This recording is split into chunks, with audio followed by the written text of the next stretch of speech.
There is a small group of highly trained, motivated men and women in North Carolina. They have received vocational education, extensive on-the-job training, and they are ready to join your workforce. Who are these potential employees? They are ex-offenders who utilize their time in prison to modify their behavior, learn new skills, and improve their chances for successful re-entry back to your communities.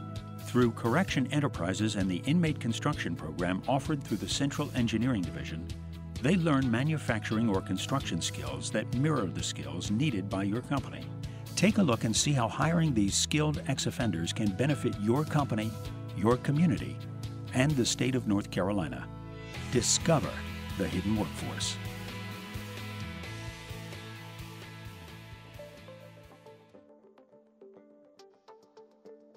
Correction Enterprises and another program called the Inmate Construction Program are the premier job training programs for inmates within the Department of Correction.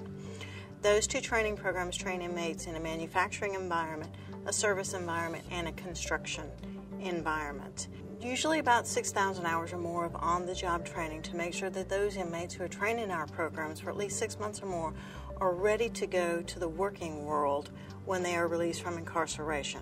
If we have them for 5 years, for example, we may put them into a Department of Labor certified apprenticeship program. When they graduate from those types of programs, then they're certified as a journeyman apprentice in many different trades, and they can take that certification out to an employer and show him the Department of Labor has shown that I can do this job at a journeyman level.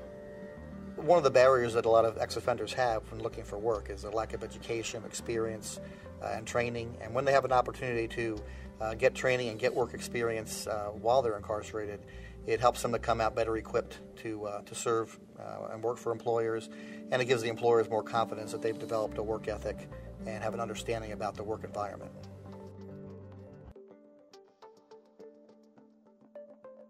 The Work Opportunity Tax Credit provides a tax credit to employees who hire people from a number of different categories of hard-to-place individuals, including ex-felons. And an employer who hires an ex-felon can be entitled to up to $2,400 in tax credits for hiring that person and giving them a chance to work. I know some employers have hired 10, 15 ex-felons in a year, and they're looking at $24,000, $36,000 worth of tax credits. So the potential is there. But even for a smaller employer who just hires one person, $2,400 can make a big difference. So if federal bonding provides a bond, basically ensures the employer against any dishonesty or theft or larceny, embezzlement on the part of that employee that they've hired. And it's a real simple process. There's no paperwork, no deductible, no cost to the employer or the employee. All they need to do, the employer would contact a local ESC office, give them some basic information about the person they're hiring, when that person's going to start, and we can get the bond issued pretty much overnight for them to go to work.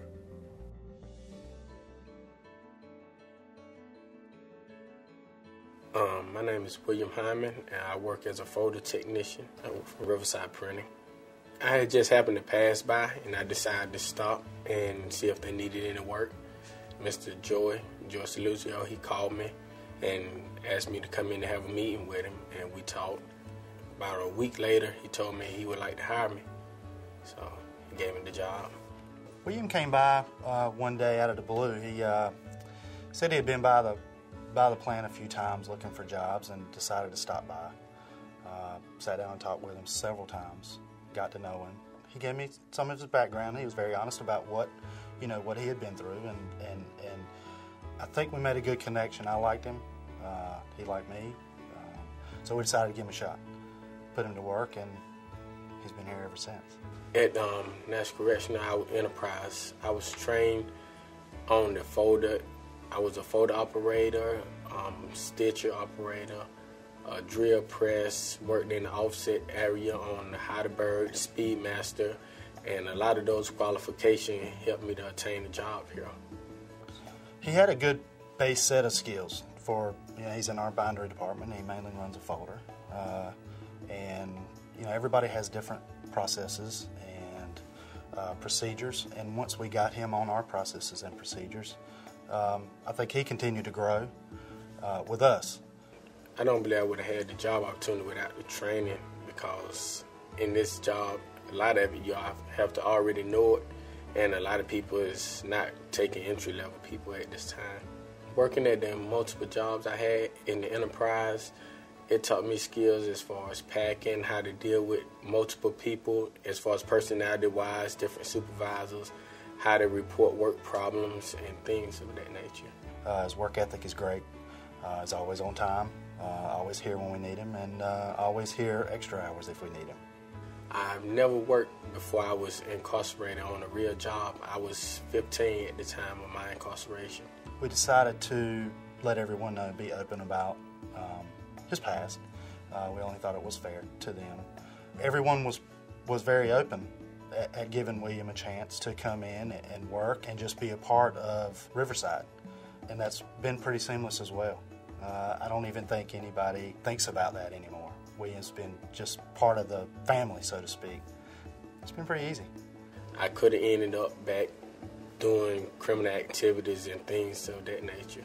I think so many ex-offenders return because they have no help. It's hard for them to get jobs, so they do the only thing they know to do to survive then. Getting the job at Riverside, it has helped me in a lot of ways. I've bought my own car, had me a house, I've had a baby, and without having this job, I probably wouldn't have made those steps into doing a lot of those things. Now that you know about the extensive training that these highly skilled and motivated ex-offenders possess, we hope it will encourage you to explore the hidden workforce.